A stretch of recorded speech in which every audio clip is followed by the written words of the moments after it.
السلام عليكم. لا تنسوا الاعجاب بالفيديو والاشتراك في القناة تشجيعا لنا لنستمر بنشر المزيد إن شاء الله.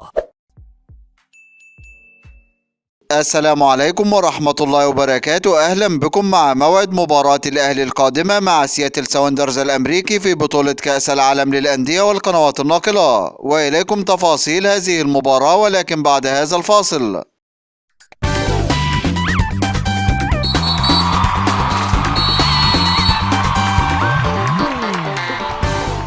بعد فوز فريق الأهلي على فريق أوكلاند سيتي النيوزيلندي في المباراة السابقة بنتيجة 3 أهداف مقابل لا شيء في المباراة التي جمعت بينهم في إطار مواجهة الجولة الأولى من بطولة كأس العالم للأندية، وسجل أهداف الأهلي في هذه المباراة الهدف الأول عن طريق اللاعب حسين الشحات، والهدف الثاني عن طريق اللاعب محمد شريف، والهدف الثالث والأخير عن طريق اللاعب بيرسيتاو. ويستعد فريق الأهلي بعد هذا الفوز لمواجهة فريق سياتل ساوندرز الأمريكي في المباراة القادمة، وذلك في إطار مواجهة الجولة الثانية من بطولة كأس العالم للأندية. ويدخل فريق الأهلي هذه المباراة من أجل الفوز والتأهل إلى الدور النصف النهائي ومواجهة فريق ريال مدريد الأسباني. وسوف تنطلق هذه المباراة يوم السبت الموافق 4 فبراير 2023 4/2/2023 في تمام الساعة 7:30 مساء بتوقيت مصر والسودان وليبيا، 8:30 مساء بتوقيت السعودية وقطر والعراق واليمن وسوريا،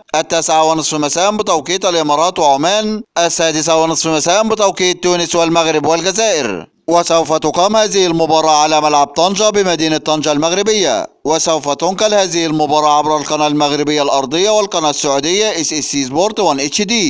هذا كل ما لدينا عن موعد المباراة، وانتظرونا في موعد مباريات قادمة بإذن الله تعالى، ولا تنسوا دعم الفيديو بلايك والاشتراك في القناة وتوقع نتيجة المباراة في التعليقات أسفل الفيديو. دمتم في أمان الله، والسلام عليكم ورحمة الله وبركاته.